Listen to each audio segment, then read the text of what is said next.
Assalamualaikum. Nama saya Amdan Hussein. Sekarang ada dekat Masjid Putrajaya. Tadi saya dah terlambat tadi.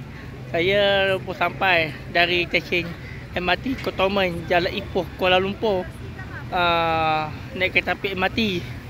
Dah sampai ke stesen MRT Putrajaya Central Putrajaya.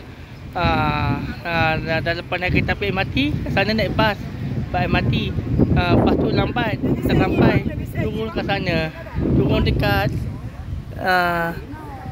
sana, bas sana, jalan kaki sampai ke sini, depan ke Masjid Putrajaya. Saya tak terlambat tadi. Dah habis, saya duduk belakang, depan dah penuh. Sekarang depan dah penuh. Saya duduk belakang. Nampaklah masuk TV1 langsung dekat Masjid Putrajaya. Dan saya datang ke sini lah. Kenal Masjid Putrajaya. Okay, jumpa lagi. Okay, bye.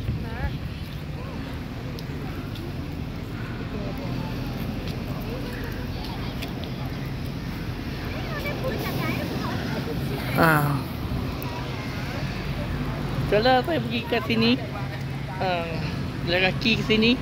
Setelah terima kasih.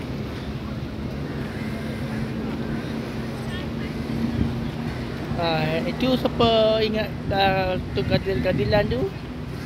Okay, bye.